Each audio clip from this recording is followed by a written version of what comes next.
ഇടുക്കിയിൽ മഴയത്ത് ടാറിംഗ് നടത്തിയ റോഡ് 24 മണിക്കൂറിൽ പൊളിഞ്ഞുപോയി. മുണ്ടിയിരുമയിലാണ് സംഭവം. 1 കിലോമീറ്ററിന് 2,75,00,000 രൂപ ചെലവ് നിർമ്മിക്കുന്ന റോഡാണ് ഒറ്റ ദിവസം കൊണ്ട് പൊളിഞ്ഞു വീണത്. രാഹുൽ വിജയൻ ഇടുക്കിയിൽ നിന്ന് ടെലിഫോണിൽ. പറയൂ രാഹുൽ വിജയൻ. മലയോര ഹൈവേയുടെ ഭാഗമായ കമ്പംമെട്ട് വണ്ണപ്പുറം പാതയുടെ നിർമ്മാണത്തിലാണ് ഇപ്പോൾ അപാകത സംഭവിച്ചിരിക്കുന്നത്.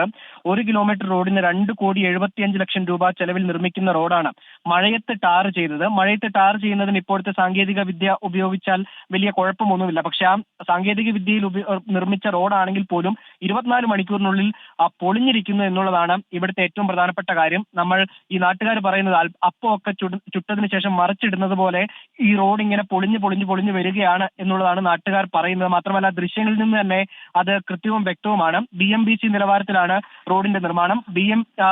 BMന്റെ ആദ്യഘട്ട നിർമ്മാണം കഴിഞ്ഞിരുന്നു. പിന്നെ BCയിലുള്ള ടാറിംഗ് ആണ് ഇപ്പോൾ നടന്നിരുന്നത്. അതായത് ഫൈനൽ ടാറിംഗ് ആണ് നടന്നിരുന്നത്. അതാണ് 24 മണിക്കൂറിനുള്ളിൽ പൊളിഞ്ഞിരിക്കുന്നത്. എന്തായാലും ഇതിൽ അപാകതയുണ്ട് എന്നുള്ള കാര്യത്തിൽ യാതൊരു സംശയമില്ല. ഇത്രയും കോടികൾ മുടക്കി നിർമ്മിക്കുന്ന റോഡിന്റെ നിർമ്മാണം ഇങ്ങനെ നടത്തിയാൽ പോരാ എന്നുള്ളതാണ് നാട്ടുകാർ പറയുന്നത്. Okay, thank you. Rahul Vijayan ഇടുക്കിയിൽ നിന്നാണ് ചേർന്നത്.